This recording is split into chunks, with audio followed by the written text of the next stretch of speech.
Extensive farming. Greetings to all the farmers and friends involved in farming business all over the globe. Our mission is to grow enough food using zero chemicals and encourage rural youth for 100% employment on their own land. My name is Tejaram Chaudhary and we are discussing all the agriculture methods adopted by farmers all over the world. Our ultimate aim is to arrive at the best agriculture method wherein our agriculture will be simple, cheapest and natural and will benefit the entire humanity, entire living being and the entire atmosphere on Mother Earth. To know more about all the agriculture methods, we are discussing briefly about each method and today we are taking up the next method, that is extensive farming.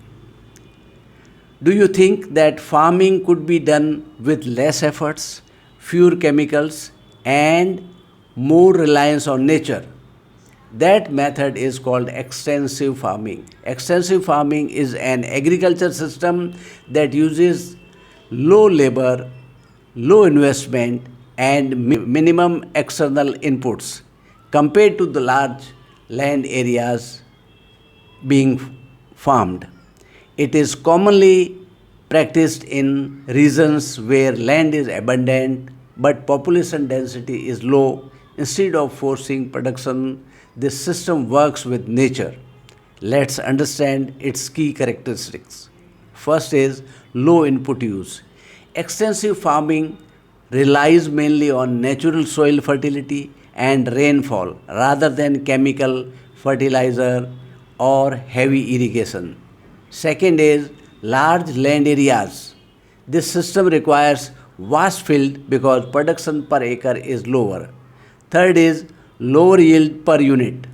Since fewer inputs are used, the yield per hectare is smaller than intensive farming. However, total production can still be high because of the large scale of the land being used. Fourth is natural ecosystem approach.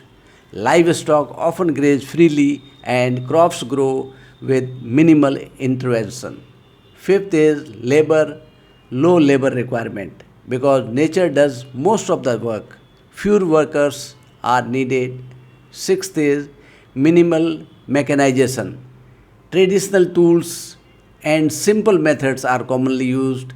Seventh is environmental impact. Generally lower than intensive farming because of reduced chemical use, but poor management can still lead to problems like overgrazing or soil degradation. And finally, chemical dependence. Extensive farming relies heavily on rainfall, soil quality, and local geography. There are two main types of extensive farmings.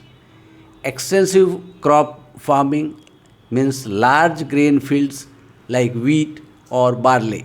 Sometimes left fallow restore soil fertility naturally and extensive number 2 is extensive livestock farming. Animals like cattle, sheep or goats graze across vast land with minimal feeding or supervision. Benefits of extensive farming. Why do farmers choose this method?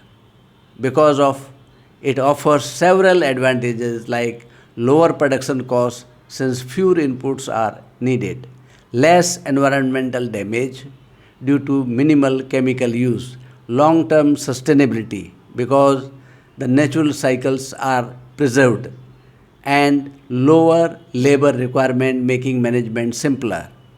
Challenges in extensive farming, but like every other farming method, it has challenges. Lower productivity per acre, strong dependence on weather conditions, large land requirement, and slow response to market demand compared to intensive system. So here is the key difference between extensive and intensive farming methods. Intensive farming focuses on maximum production using high inputs and advanced technology, while extensive farming focuses on large land areas, minimal inputs, and natural processes. Both systems have advantages and limitations. The best choice depends on the farmer's goals, available resources, and environmental conditions. To know more about other methods, keep tuned with us. Finally, we will arrive at the best agriculture method and encourage all the farmers to adopt the same for doing purely natural farming. To know more, like, subscribe, and share our channel.